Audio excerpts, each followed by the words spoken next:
Hey everyone, welcome back to MotivLearn. Let's talk about something we all do, scrolling endlessly through social media. Ever caught yourself just lost in your phone and then suddenly, boom, 2 hours gone? Oh, yeah, all the time. And honestly, sometimes I don't even know what I was looking at. Just mindless scrolling. Right? And the crazy thing is, it's not just a time suck, it can actually mess with your mental health. Studies show that too much social media is linked to anxiety and depression, especially in young adults. Yeah, and I mean, it makes sense. You're constantly seeing everyone's highlight reel, their perfect vacations, relationships, jobs. Meanwhile, you're sitting there in your pajamas, eating cereal straight from the box. Haha, exactly. And even though we know people only post the best parts of their lives, it still gets to us. Like, why do I suddenly feel like I need a six pack and a yacht? Uh huh. And then there's doom scrolling.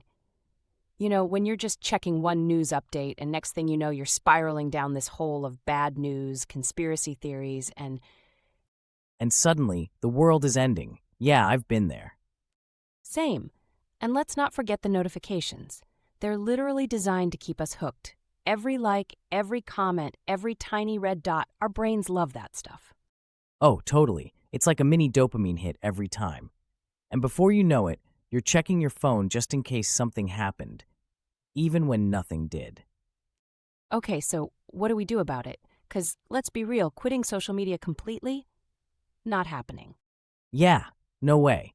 But you can set some boundaries, like maybe limit your screen time or take mini breaks during the day. Oh, and be picky about who you follow. If someone's content makes you feel bad about yourself, unfollow. No guilt. Yes, and I love the no phone zone before bed. Like, at least give your brain a break before sleep. Scrolling at night? Terrible for your mental health. For real, at the end of the day, social media isn't the bad guy. It's just about using it mindfully. Exactly. Use it wisely, take breaks, and don't let it control you. And if you made it this far, hit that like button and subscribe for more MotivLearn insights. And hey, thanks for hanging out today. Always love these chats. Same here, man. All right, that's it for today's video, guys. See you next time, right here on MotivLearn.